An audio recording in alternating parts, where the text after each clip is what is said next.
happened to Cliff Richard's old backing group, The Shadows.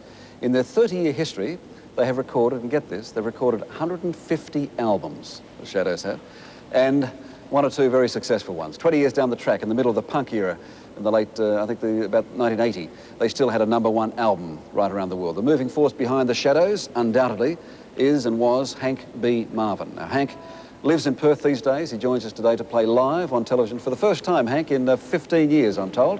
Would you please welcome Hank B. Marvin with Sacha.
Great. Thanks for seeing you here.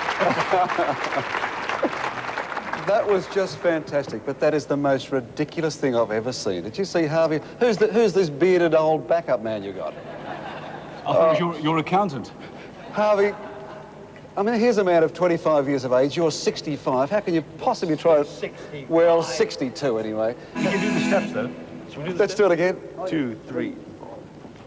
Oh, that step. Oh, I see. Yeah. So let's do it again. The Shadows. Here we go. Once more. The 3, Shadows. 4. This man's got talent. Yes, he's more than a suit and a beard. He certainly is. I looked across there and had to stop myself from laughing. I see him trying to match you there. Welcome. Thank you for your time and thanks for performing for us. Wonderful memories. When you started, I take it that you started, it was fun. It wasn't ever going to be a job. It was simply you and Cliff and the boys and lots of fun. Oh, yeah. We were 16 years old and just left school. We did our first tour and we had no concept of the future. You know, we took each week as it came and it was just the fun of playing guitars, singing rock and roll. having girls scream at us, shouting, "Get off!" You know. Is that what they said? The name is marvellous, except Hank B. Marvin, but it looks like it sounds like it should come out of Memphis or Rockabilly somewhere. Well, that was the idea, because when we were 16, 17, the big influence on us was American music, and we felt that we had to have names that sounded right for rock and roll. But you're a boy from Newcastle? Newcastle upon Tyne, northeast of England, yeah. Hank B. Marvin, I would think. Right. Didn't your mate say that's a bit ridiculous? No, they thought it was very impressive. Now, what about the touring? I mean, what are the memories when you look back on, I hate to say it, the 20 or 30 years, 30 years in fact, we spoke Yeah, to... 30 years, yeah. What, the vivid memories, the memories of the girls screaming, "Get off"? Or? Well, I remember almost being strangled once in the street by a group of girls after a show, which was actually frightening. We've had tear gas bombs thrown on stage in North Africa. Not to get us off the stage, but to get the fans off the stage, with yes. riots and things. There's been a lot of exciting times, seeing a lot of good places, and a lot of funny situations. Have you ever met Cliff's manager? I don't know. I've met Cliff a couple of times, but not his manager. I don't Well, you'd never forget him, because you know Yul Brynner? Well, it's not Yul Brynner, but he looks just like him. And he's quite short, squat, and he's got this shaven head. And we were doing some shows in the north of England, and Cliff was ahead of us walking down the street with David, his manager.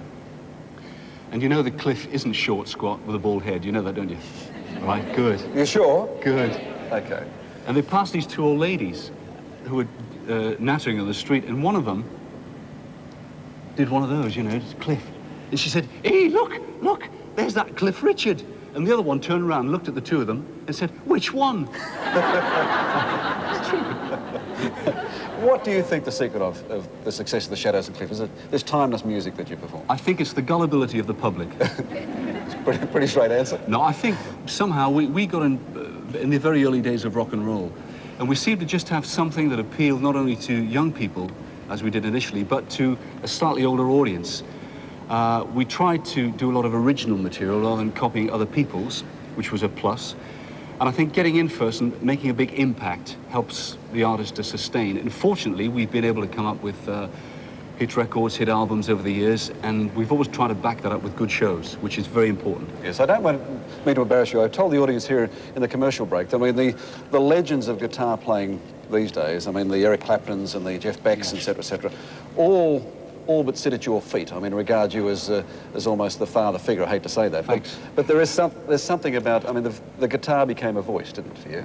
It did. In fact, funnily enough, we were talking about this with some guys yesterday, and when I play slow melodic tunes like the theme from The Deer Hunter and so forth in Argentina, I always try to think of it in terms of a voice rather than a guitar, because I think to play a beautiful melody, it's good to try to express it like a singer would, rather than just embellish it so much it loses its identity.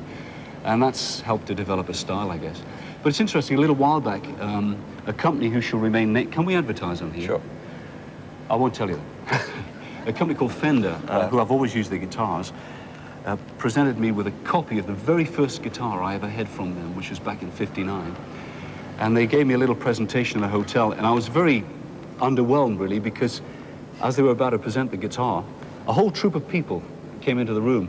There was Eric Clapton, Jeff Beck, he knows them all. Steve Howe from Yes. Mark couldn't be there, Mark Knopfler, but he's going to be, and a host of others. And to me, that was a great thrill, you know, because those guys are terrific players. Yes, indeed. All right, now you don't tour with Cliff, but you played with Cliff when he was in Perth. Yes. On this tour this year. Yes, I would have done both nights, but he wouldn't pay me, so I just did the one night. It's cheap. It's really cheap. And you did you did the full night? No, we decided just to do a section of old stuff like Move It, Living Doll, Young Ones, and We Don't Talk Anymore. I don't know the new stuff, you see. Thank you for talking to us very much indeed. It's been a real pleasure. Fantastic. Thank you. Will you play us to break? Would you give us that pleasure, or do you have to plug in again? I can plug in and we can go. What do you fancy? Same one again? Say what? It's what? And watch Harvey move. All I need is a plectrum.